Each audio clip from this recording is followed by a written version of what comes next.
All right, Scorpio. So we have the Page of Pentacles or coins here coming out for our mental space. I know last month we talked about some emotional relationship to physical stuff. And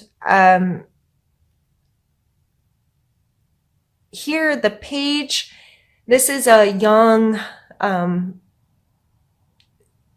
energy that has vitality and stamina and excitement, and there's this willingness in the pages. They're young and they're excitable and they're willing to take risk, and they're willing to get involved. And it's like he's holding this up ready to for another reading. They had Make-A-Wish as their card, and then he came next, and I saw him kind of like making a wish, like someone would blow on a dandelion, but here he has this coin in his hand. So it's this young, hopeful, excitable energy. Our mental space with a physical card, we may be focused on some kind of new opportunity with either an investment, a job, some kind of thing we can physically do, new,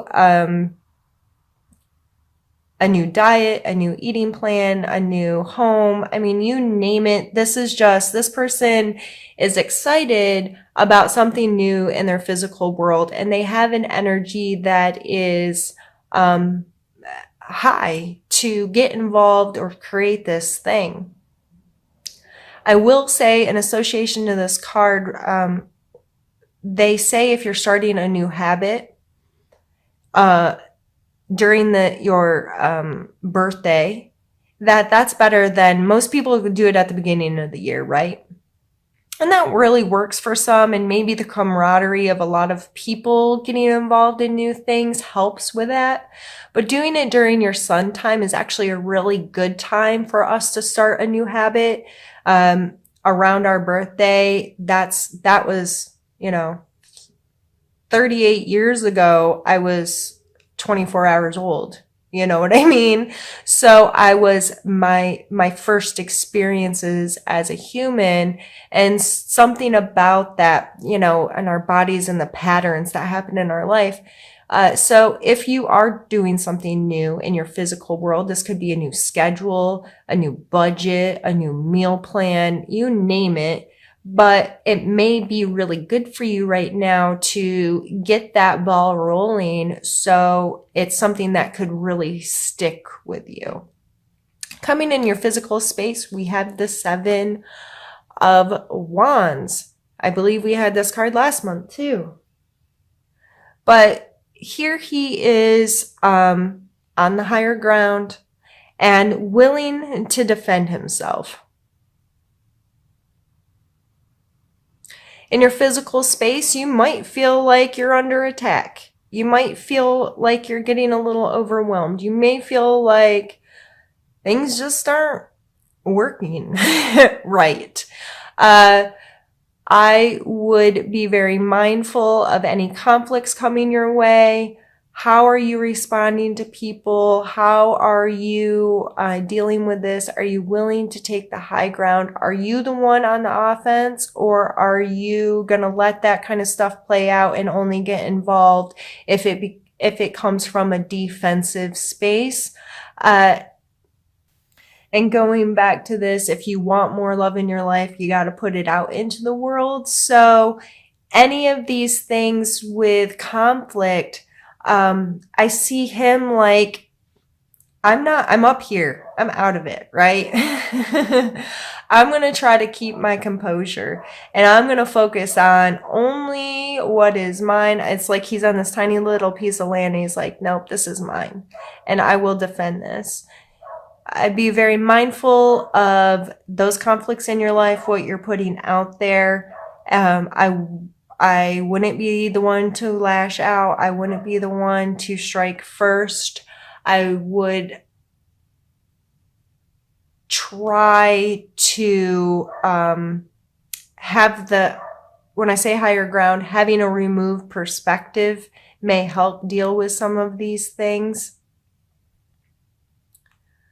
I think we're going to get more of what that may mean when we do the second half of the reading. So I think I'm going to pause there for now, and we'll come back to it later. For emotional space, we have the 9 of coins. Again, we had the queen there last time, I believe. So still very focused on our physical space. And for some of us, that may mean that we have to deal with that stuff before we can get back into our emotions. So she feels very comfortable in her space. She's obviously put a lot of time and effort and work, and she has created a really beautiful garden for herself that she seems to be very much enjoying. So emotionally, we may feel like, okay, we've really put in the work here. And you may be feeling really, really good about yourself. So now that you've kind of created that space, if last month you were able to deal with some of, I think we talked a bit about clearing out some old stuff or reevaluating your emotional attachments to your physical world. If we've done that and we're now in a place like, okay, I cleaned out some of the old and I've beautifully displayed what I have. Now I'm feeling like, okay, I'm getting it together, right? And these two things in combination, the page and the 9 here in our mental and our emotional space, I think that is like just that we matured just a little bit more there. We were able to pull it up a notch, and it helped us find security within ourselves, where it's helping us get more stable in our physical world. So we could then put that stuff down if you were able to reorganize your home or clean up your budget a little bit, deal with your physical world in whatever way if it had gotten out of hand, because I understand that my physical world's kind of been a mess because we've had a lot going on, and not only a lot going on in our physical world, but I dealt with a lot of the emotional stuff we talked about last month with dealing with some grief and letting things go. And so I'm there with you, and I feel this, that, you know, the more we can get our world, our physical world running in a smoother order, it frees up the ability to connect with people, because we feel like, okay, I've cleaned things up, I've organized, I feel on top of stuff. It gives you a sense of control. A lot of times it can give us just, I said security already, but it does. It can help us feel more secure. And the more secure we feel in that physical space, the more likely we can then connect on emotional levels with people. Our spiritual space, we have the Moon card. And this is one of my favorite cards. Healing Moon Tarot, you know, makes sense. And spiritually, this may be calling on our intuition. It is our birthday time, and we are Scorpios who are extremely intuitive anyway. This is represented here in us maybe listening to that a little bit more, being a little bit more aware of it, spending time processing it, spending time looking for it.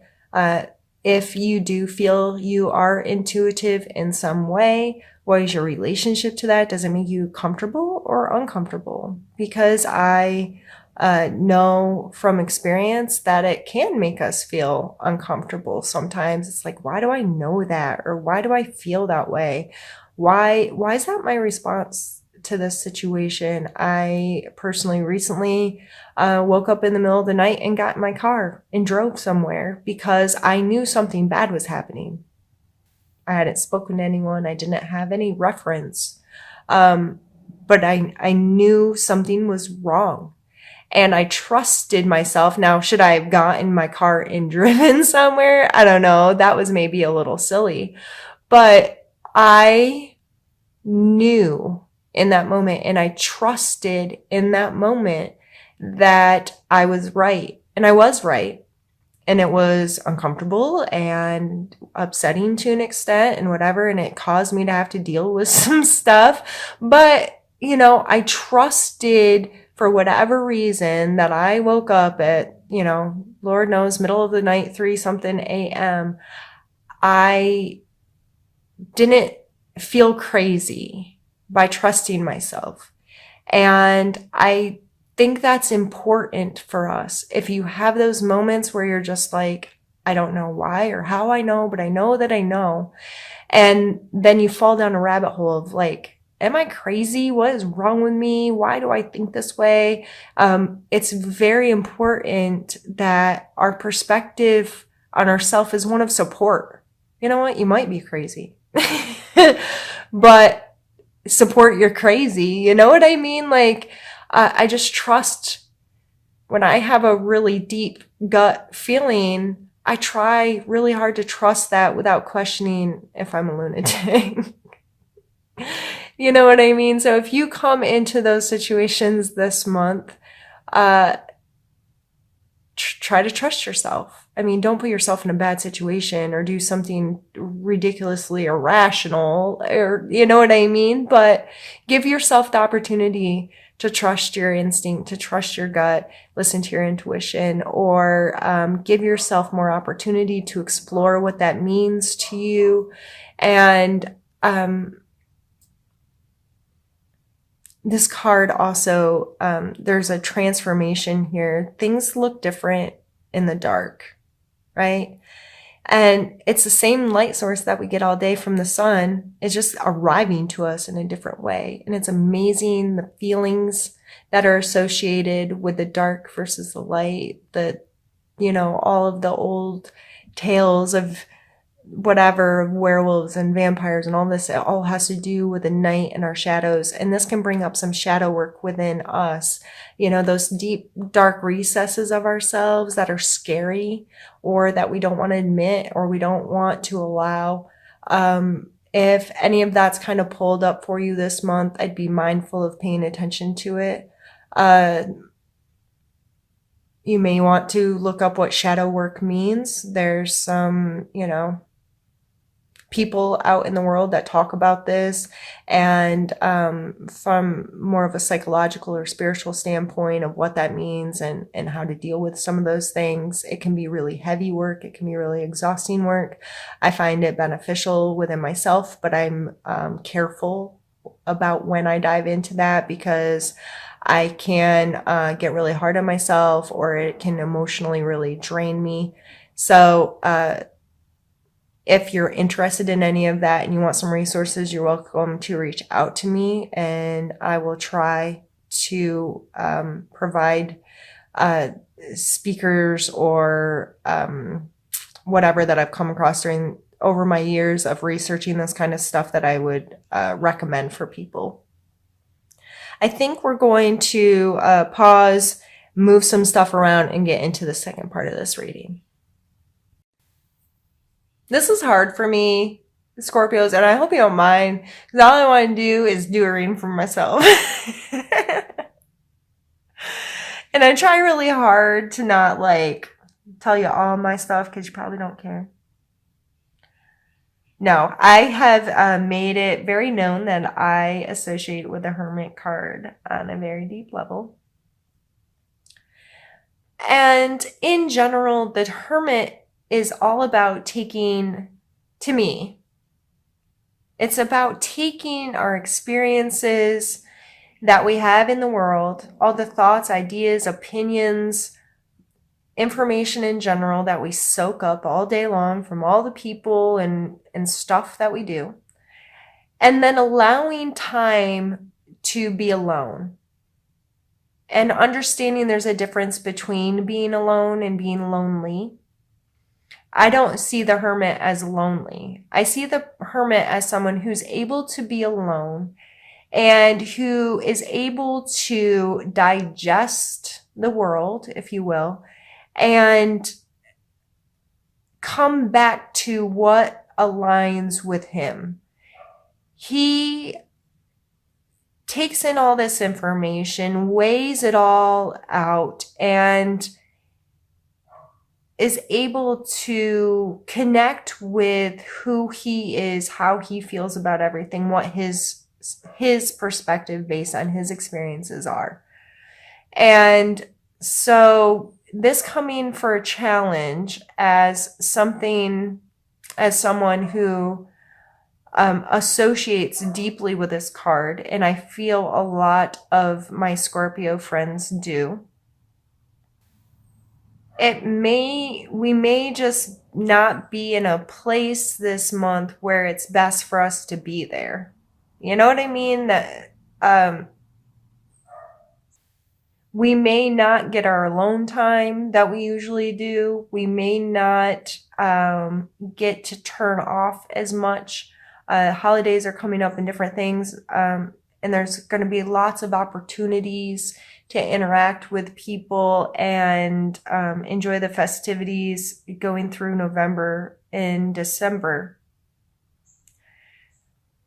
So it may be hard for you to find that time. It may be hard for you to digest all of what you're taking in and be aligned with your perspective, your opinions.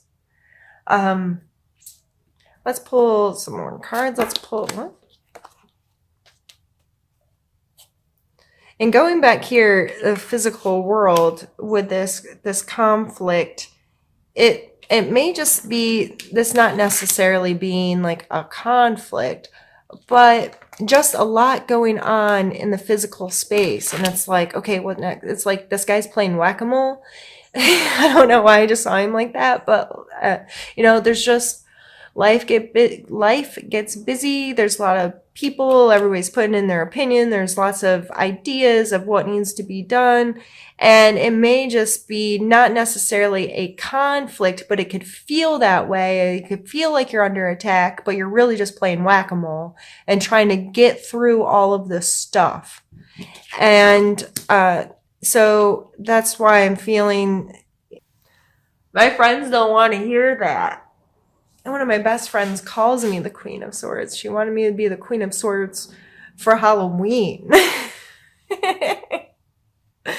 The Queen of Swords is logical and honest and just and fair, and she's the Queen of Air.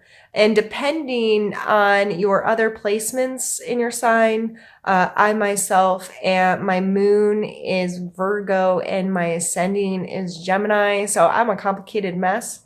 And I'm very much those right brain, left brain kind of tests. I'm typically straight down the center, and it can be really hard for people to deal with me sometimes because I can be brutally honest to a fault.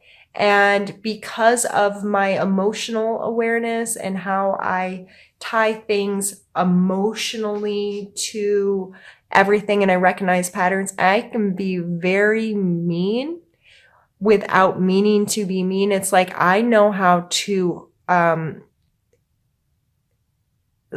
really hurt someone unintentionally because I'm very good at kind of picking people apart, knowing their weaknesses, so on and so forth. So this is coming out in a strengths card. So let's not talk about all the negatives of it and try to focus on the positives.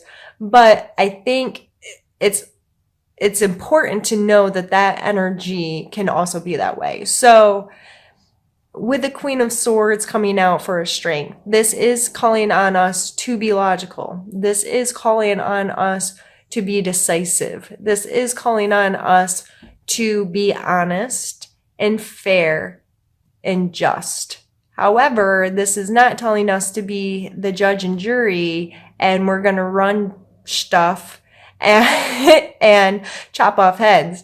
You know what I mean? Like, there's a fine line there. And for us Scorpios and our stingers, sometimes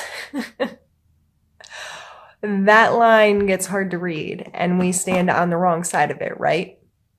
But this coming out for strength for us this month, if we find ourselves being too emotional, if we find ourselves not making decisions, if we find ourselves in situations where logic can help, honesty can help, maybe not be quick to fly off the handle and get into this, I'm going to attack, but remember, higher ground, defense, not offense. This place where I'm not lashing out at people, I'm not trying to run the show, but if I can be helpful, if I can say words that are going to be meaningful in this situation, make choices, then I'm going to use my abilities to do so. I always think about these cups sharing here. Since it is hearts and there's cups depicted, it's also associated with the cup cards, which we have another one here with a sword in the center. Again, logic, decisiveness, quick potential to say the right thing at the right time. This is a seed that can be watered into something, or like a matchstick that can be lit and create fire. The King of Cups is mature water energy. There's this willingness to exchange emotions, an authenticity there, a sensitivity, empathy, all of those lovely feeling words.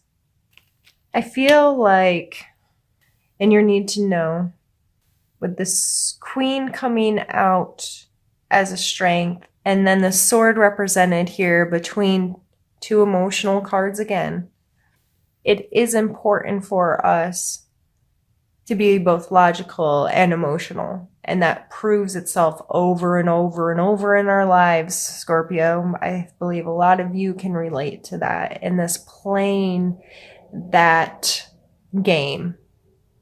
We're smart when it comes to emotions. The reason why we are called intuitive has a lot to do with our pattern recognition when it comes to emotional states of people and how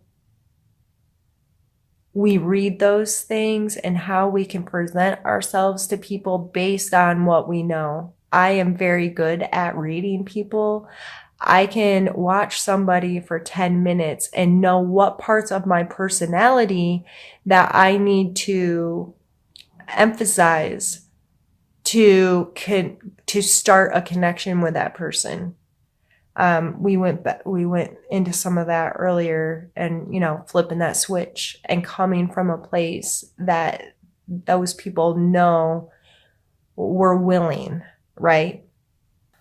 I think this really comes down to us being conscious about that, being logical and taking some control of that.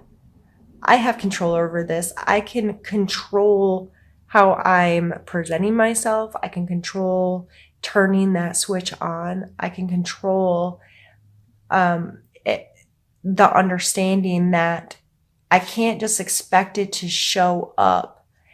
And if I'm not willing to make it a conscious effort of mine.